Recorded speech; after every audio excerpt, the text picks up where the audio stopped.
Dear students, welcome to our official YouTube channel of Hasmukh Goswami College of Engineering, and I am Professor Bhumika Levua from the Electronics and Communication Department. And today my topic is in DSP subject, that is the periodic and the non-periodic signal. In previous session I was discuss about the various type of the signal, and in this session I will discuss about the periodic and the non-periodic signal. So first we will start from the periodic signal in continuous time domain. Okay, so the definition of the periodic signal is a signal which repeat itself after the some regular, or we can say it's a fixed interval of time period, that is called the periodic signal. So suppose I am taking a fixed interval of time, that is the delta t, or in another way suppose it is the t0, suppose I am taking as a 5 second. Okay, so our signal x of t is repeated after this fixed interval of time. Okay, so this signal is nothing but the x of t plus 5. Now same way this signal is repeated again and again, so this x of t plus 5 signal is nothing but the it's repeated after the again 5 seconds, so it's become x of t plus 10. Similarly x of t plus 10 signal is repeated to the another 5 seconds, so that is the 15 seconds. So continuously, so the signal becomes x of t plus n minus 1 into 5, that is equal to x of t plus n into 5. Now suppose I am putting here n is equal to 2. So 2 minus 1, that means it is the 1. So it's nothing but the x of t plus 5 is equal to x of t plus 10. This is the condition. Okay, so this is the general condition for the periodic signal. So this condition is written in this way: x of t is nothing but the x of t plus n, and this 5 is nothing but the t0, so n into t0. So this is the condition for the periodicity for the continuous time domain signal. Here n is the integer value and the t0 is the fundamental period. Now this t0 may or may not be in terms of integer. So sometimes it is the 2.5 pi, or it's a pi, or sometimes it's a 2 value. So it's not compulsory it's a integer. It may be in the integer or non-integer, but in only in the continuous time domain signal. Okay, now what are the important parameter of this fundamental time period? Now this fundamental time period t0, okay, so this fundamental time period t0 must be is the smallest positive fixed value, okay, for which the signal is periodic. So it must be in the smallest positive value. So it should not be 0 value, or it should not be in infinite value. Okay, so take one of the example of the continuous time domain signal. So x of t is equal to sine theta. So here one of the graph of the sine theta signal. So see here, this is the sinusoidal signal, and at the sine 0 it's a 0, sine pi it's again 0, sine 2 pi it's 0, sine 3 pi is 0, and 4 pi is 0, and at the pi by 2 it's a 1, and 3 pi by 2 it's a minus 1. Okay, so what should be the fundamental time period of this signal? So from the parameters of the fundamental time period, it's the smallest positive fixed value. So suppose I am taking as the smallest positive value, it's only pi. Okay, so suppose I am taking is a pi is the fundamental time period. Now I will check it's a repeated itself after this interval. Okay, so see here, so before 0 this sinusoidal signal is delaying or it is decreasing, but before pi its value is some value we are getting, but sine 0 is 0 and sine pi is 0, so the signal should be same, but before its value is not a same, so we cannot say is the pi is the fundamental period. Another way we can also verify this signal is periodic or not periodic for the fundamental time period pi. So between the 3 pi by 2 and the pi by 2, so this signal, so at the sine pi by 2 its value is 1, and sine 3 pi by 2 its value is minus 1. So pi cannot be taken as the fundamental time period. Period means वो अगर small है लेकिन तो भी हम उसको as a fundamental time period ले नहीं सकते. So what is the fundamental time period for this signal? It's 2 pi. तो see check for the fundamental time period t0 is equal to 2 pi. So the value of the signal sin 0 is 0 as well as 2 pi is also 0, and after the 0 its value is increasing, and here also the signal is increasing. After the pi by 2 its value is reducing, and also it's reducing. So the same nature is repeated after the 2 pi interval. So it is called as a fundamental time period for the sinusoidal signal. So this is for only continuous time domain signal. Okay, now if we see this figure again, if I am taking t0 is equal to 4 pi, that means its a fundamental period is the 4 pi, then this signal is also repeated for this fundamental time period. So if the signal is periodic for the 2 pi, then it is also periodic for the 4 pi, 6 pi, or we can say it's for the n t0. But can we say as the 4 pi, 6 pi or n t0 as a fundamental time period? No. Why? So because we know the fundamental time period should be always smallest value. So 2 pi is only the smallest value, and we can take is at a fundamental time period. Okay, so up to this we show the fundamental time period. Now the next one is the fundamental frequency. So fundamental frequency is nothing but it's a 1 upon t0 in terms of hertz, and the angular frequency that is defined by the w0, that is 2 pi upon t0 is equal to 2 pi f0 radian per second. Now next one is the non-periodic signal. Now the non-periodic signal is known as the aperiodic signal. So for the continuous time domain signal, definition of the non-periodic signal, it is not repeated itself after the fixed time period, and another way it has a period that is infinite time period. So and the condition for the non-periodic signal is x of t does not equal to x of t plus t0, or we can say that x of t is not equal to x of t plus nt0 in general form. Okay, so suppose we take one of the example of the non-aperiodic signal, that is the exponential signal. So see here, this is the graph of the exponential signal. Now in this graph there is no any repeated pattern is coming. Okay, so it's not repeated itself after the some fixed interval. Why? Because its time period is very high, that is infinite. So it's a aperiodic signal. As we know, fundamental time period for the periodic signal must not be infinite, but in this case t0 is the infinite, so it's called as a aperiodic or non-periodic signal. So the conclusion of this non-periodic signal and the aperiodic continuous time domain signal, as we know, the sinusoidal signal, that is the continuous time domain signal, but it is periodic. Okay, this is the continuous as well as this periodic, and this is also continuous, but it is aperiodic signal. So we can say that all the continuous signal is not periodic, but all the periodic signal is continuous time signal. Okay, so next is the periodic discrete time signal. Now the periodic discrete time signal, so the condition for the periodicity for the discrete time signal is nothing but we can just replace the t, small t, by small n, and the number of fundamental period, that is replaced by the capital N, and this signal is represented by the in square bracket. So x of n is equal to x of n plus n into n. So here n is the fundamental period in discrete time domain signal. But in this case, in discrete time domain signal, this small n must be in integer. But this capital, that means the number of samples, must be in the only in integer form. Whereas in the continuous time domain signal, this t0 is maybe in integer or not integer.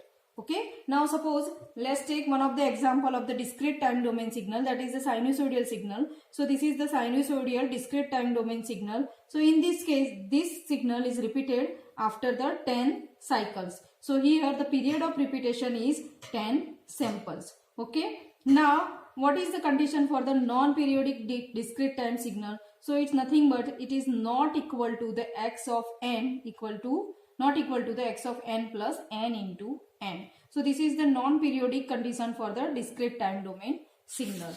Now, same way, take one more example for the discrete time domain signal.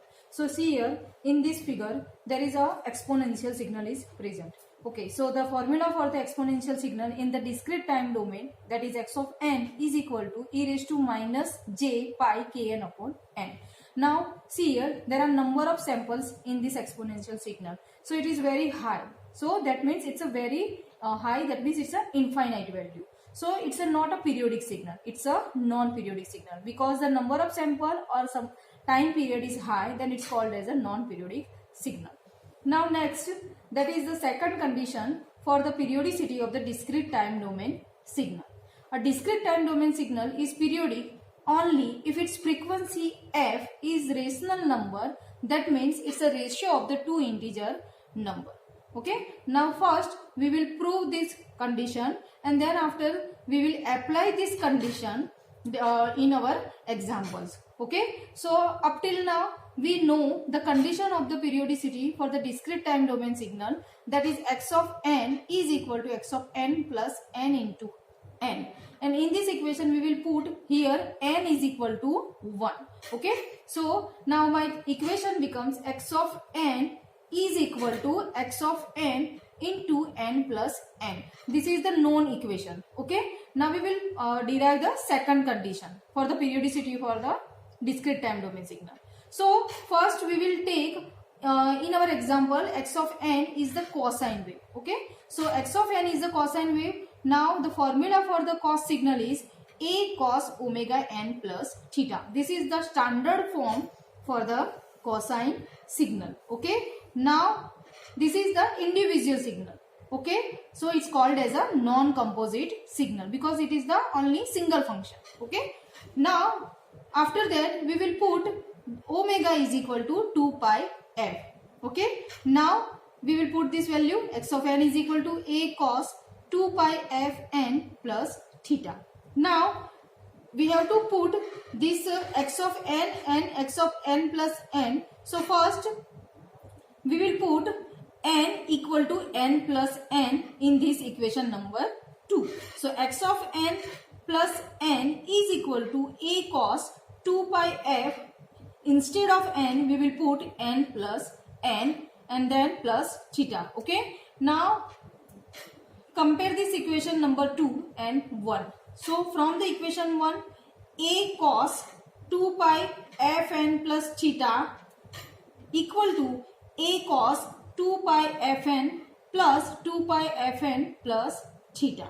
Okay, now these two left hand side and the right hand side is equal, so this a and a is cancel out, and this cos function is identical when this angle is plus 2 pi, because as we know cos 2 pi k plus theta is always cos theta. So here this 2 pi fn and this 2 pi fn is equal, so it's cancel out and this theta is cancelled. Okay, so this portion 2 pi fn is nothing but it's a 2 pi k. Okay, so this cosine function is same after each and every 2 pi k circle. Okay, so the 2 pi fn is equal to 2 pi k. So 2 pi is cancel out, so the frequency becomes k by n. Now this value of k and n both are in integer form. So whenever the ratio of the two value is integer, then it's called as a rational number. So see here, what is the condition for the periodicity for the discrete time domain signal? When its frequency is the rational number, means ratio of the two integer, then and then this discrete time domain signal is periodic. So here we will get this rational number. So our example of cosine signal is a periodic signal. So see here, this is the waveform of the cosine signal, and from the picture of this cosine signal, it looks like a periodic because it's repeated after this interval of time period. Okay, so it's called as a periodic signal. Now up to now we will just discuss about only single function. Okay, that means there's only non-composite signal, but sometimes the signal is addition of the two signal or multiplication of the two signal. So we will derive the equation for the composite of the two discrete domain signal. So see here, suppose your signal x of n is equal to x1n plus x2n. Means these individual functions are periodic, but the addition or resultant waveform may or may not be periodic. Then how can we check the condition for the periodicity? So we will derive the equation for this type of composite signal. Okay, so this input signal x of n is the multiple of the two signal in terms of addition or multiplication. Then calculate the individual f1 and f2. So first we will derive the equation for the x1n and x2n. Then we will check the resultant signal x of n. Okay, so first we will derive the frequency for the first equation f1 x1n. So that is k by n1, and same way we will derive the equation for the x2n. So f2 is equal to k by n2. Now this resultant signal x of n is periodic whenever this first n1 and the n2, the ratio of these two integer, the ratio of the two value is integer, then and then the resultant signal is periodic. And what is the fundamental time period for this common or its resultant signal? That will be calculated from this formula, least common multiple of n1 and n2. So the least common multiple of n1 and n2 is equal to least common multiple of numerator upon highest common factor of the denominator. Okay, so this is for the composite signal of the two discrete time domain signal. But same way, suppose our continuous time domain signal is also composite, then this same method we are applying for the continuous time domain signal. So let's take again, x of t is equal to x1t plus x2t. Then we will derive first t1 for the x1t and t2 for x2t, and then after resultant x of t is periodic when this t1 and t2 ratio is in terms of integer. So and after that we will derive the fundamental time period for the t1 and t2. So the same formula is here applied. So LCM of t1 t2 is nothing but it's LCM of the numerator upon highest common factor of the denominator. Okay, so up to now we will just discuss about the theory of the periodic signal and the non-periodic signal. Now let's take number of examples for the periodic and the non-periodic example. So first example, type 1 example, when your signal is in the continuous time domain, okay, in the t form, and it's individual, that means it's a non-composite signal, then check the periodicity condition by using this condition. Okay, that means x of t is equal to x of t plus t0, and if the condition is true, then our signal is periodic, and when this condition is not true, then our signal is aperiodic signal. Okay, so let's take one example. So here, as we know, sine wave is the periodic signal, but we will prove this sine wave signal is periodic by this condition. Okay, so first of all we take the standard form for the sinusoidal signal. So x of t is equal to a sine omega 0 t. Now take the periodicity condition, and this one is the single, that means it's a non-composite signal as well as in the continuous time domain. So we will prove the condition of the periodicity by using this condition. So take the periodicity condition, x of t is equal to x of t plus t0. Now put t plus t0 instead of t in this equation number 1. So x of t plus t0 is equal to a sine omega 0 t plus t0. Okay, now simplify this equation.